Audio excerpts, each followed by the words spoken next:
Good afternoon.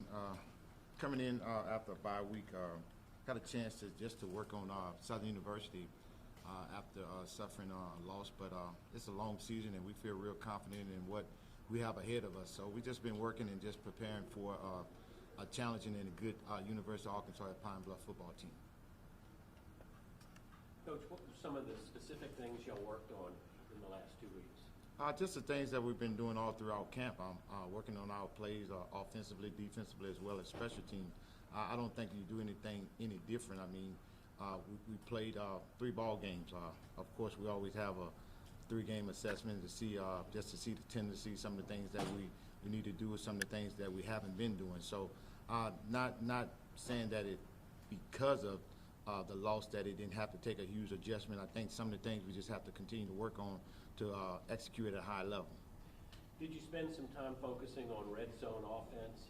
Y'all had 4 trips in and didn't get into the end zone and didn't get points. Did y'all make that a point of emphasis at all? No, I didn't think we had to do that. We just had to continue to do the things that we feel that we do best. When we talk about the green zone, we understand what it takes and some of the things we need to do execution-wise. It comes down to discipline as well. So we know some of the things are there. We just got to continue to do what we do. Progress-wise, do you think everything through the first month is where you want it to be? Is it on track, trajectory going the way you want it to? Well, I'll say with the team is on track, but for us the record, no, absolutely. Of course, you always want to be in the win column. That's the best stat of all. But I think for us the progression of the team, I think they're where they need to be at. Now we just got to go out and play for 60 minutes. Coach, as far as getting plays in quick enough, is the tempo where you would like it right now? Well, the tempo probably would never be there because I'm a fast-paced guy, but sometimes you got to take some games and you got to do it differently. We do have a tempo where we go 5 tempos, but we also have a check with me system where sometimes we may slow it down because of just the nature of what's going on with the student athletes. You said after the loss you're going to take an assessment of things that went wrong. What did you find in your assessment? Well, that's the thing. We just got to execute at a high level. I think the things are there for us to be that. And the player, the most important thing the student athlete sees it and able to correct it. So, I mean, I think in moving forward, it's a long season for us, and we feel real good at where we are right now. Coach, with your tempo, how do you, I know that it's the flow of the game as much as anything, but how do you determine when to really speed it up, when to slow it down, how to change pace within the course of the game? Well, you know, it is a field thing that you mentioned, but the thing is, I think when you talk about tempo, you got to understand, you got to gauge your team as well. You got to gauge the defense because you got to think of the defense as well. So just in looking in backwards, looking at the last game that we played, I thought our defense took a lot of snaps, so I think tempo wasn't important at that time right there because the defense was on the field for a long time.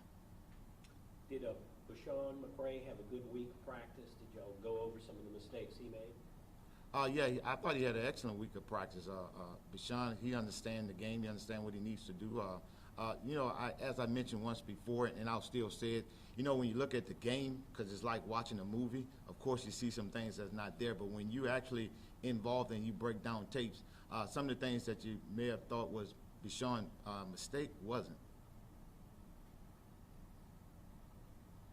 What's going to be, I guess, the key to shutting down UAPB this week? Well, you know, you got, to me, you're facing the most experienced quarterback in the conference. He's probably been starting for 3 years, and that's more than anyone in this conference been starting. He's very, very talented. I have a great history on him because of where he's from. He can beat you with his legs, he can beat you with his arm, but most importantly, he's very knowledgeable of the game, and that's what you want in your quarterback. Then they got a great running back that's coming as well. And when you take a look at those parts that they have right there, you know it's a challenging football team. And you take a look at their defense, they got some guys that are playing exceptionally well. So you're talking about 2 offenses that like to score the football, then you're talking about defense that's going to play fast and physical. So it's very challenging for us, but I feel if we execute at a high level, I love our chances. Did you recruit Skylar Perry? Did you get to know him a little bit? I didn't recruit him, but I knew him well because of the guys that coached him. You know, at that time, sometimes you have good players, and sometimes you just can't take them all if you already have quarterbacks in your stable. So I always thought he was a good football player, and it's a great opportunity that he went there, and he's been playing well in our conference. Talking more about that running back, Kayvon Britton, when you look at the film, what is it about his skill that kind of jumps out at you?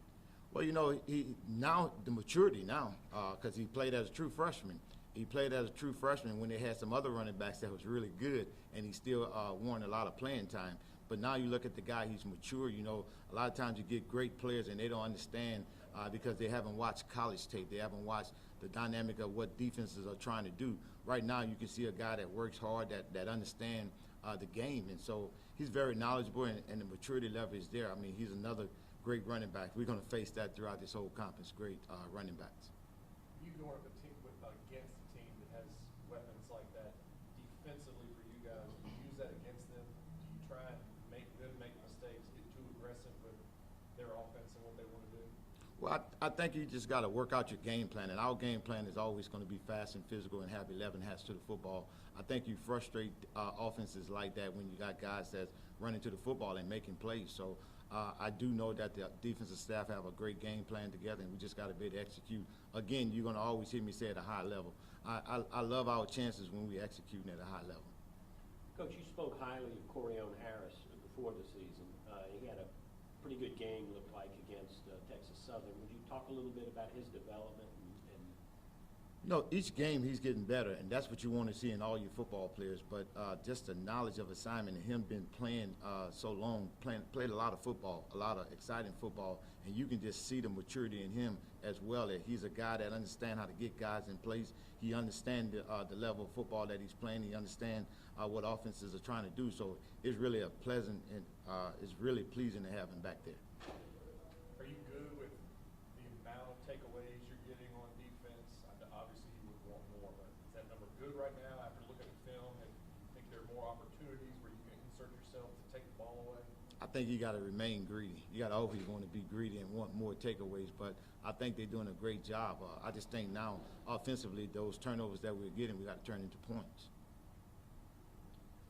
UAPB just let a lot of rushing yards this past weekend. You know, how do you guys see that game plan your own rushing attack? Well, you know, I feel we have some great running backs. We don't maximize off what they gave because, you know, most time when you have a game, most coaches going to go and correct what they did wrong. So that's going to be a point of emphasis for them as well. I think we just continue our game plan, what we want to do and how we want to matriculate down the football field. If it's there, we're definitely going to try to maximize it. Coach, you have to feel good about coming back to a home game, coming off a loss. I mean, how big is it for y'all to be at home this week and with a chance to rebound? Well, I think it's huge to be back home, but, you know, normally after a loss, you like to play that next week. You know, it was kind of tough to have to sit out a whole week and wait 2 weeks to actually play. But I think it's good for the guys to be here to get a little rest and not have to travel, especially when we took a trip like that we had to leave on a Thursday. So I think it's going to be real refreshing for those guys. Last week, a good week for banged up guys to get some rest, maybe some injured guys to get, you know, another week under the belt of health.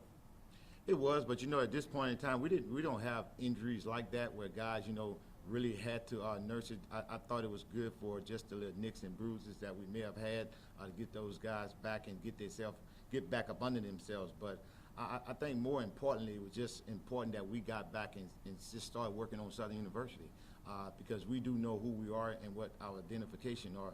And of course, the guys are real hungry to get back out on the field because of our last outing. You won a SWAC championship at UAPB as the offensive coordinator in 2012.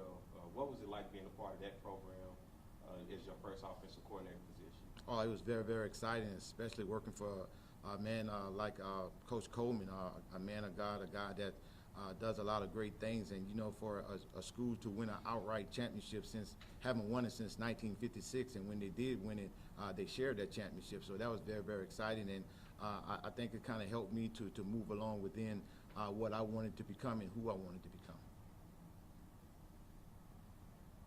How'd you spend the bye week? Work. What did you do Strictly outside of working. football? You know, I think we had to come in. We came in and we did some work football-wise, and then we had the guys to get off their feet and then go watch a game that we know that we had to play the following week, which is University of Arkansas Pine Bluff. So we had a chance to watch a lot of I guess I'm kind of biased. I watch a lot of SWAC football. That's really interests me. So I try to watch everything that comes on. But we did get a chance to come in and do some work. What did you see in terms of UAPB? Anything that potential threats to your team this weekend? Well, you know, they kind of dictate who we want to be. We want to be a very, very explosive offense. And you can see that they have a lot of explosive players on the offensive side of the ball. But, you know, when you got a guy like a Mark Evans who's been playing forever, started as a true freshman and is a good tackle, you know that they got some leaders on that team. But then the defensive-wise, they brought in a lot of transfers that starting to gel together and play together. So we know that it's going to be challenging. But I said it all the while that, you know, there's no easy game in this conference. Every game that you play, you better be prepared. And Doc Gamble, any relationship with Doc? I just know him just as a coach. Understood when he coached at Alcorn. I knew him well then. Then he recruited in an area that I'm very, very familiar with in the New Orleans area. So just from, you know, competing against him, but not no personal relationships. Coach Dumas gonna play this week? You know, that's a good question. I think one of our top writers asked that question right there. I tell you what, October the 1st, we will find out. As you guys know, I don't talk about guys that are injured. You know, I learned a long time ago that you can get all kind of information, and I'm very, very, I guess, sacred when it comes down to that. But it's no question that he's gearing up to play. We'd had to do some things with him, so it's not something that we're trying to hide. I mean, he's a guy that I expect to help us to move along. So October 1st, we may see somebody that's going to very, very well help us. Any more questions for Coach Dooley? Thank you, Coach Dooley. Thank you, guys. Y'all went and saw the Alcorn game in person? Y'all went up- Oh, you can't do that. Yeah, I didn't think so. Because we haven't played neither one of them. Yeah.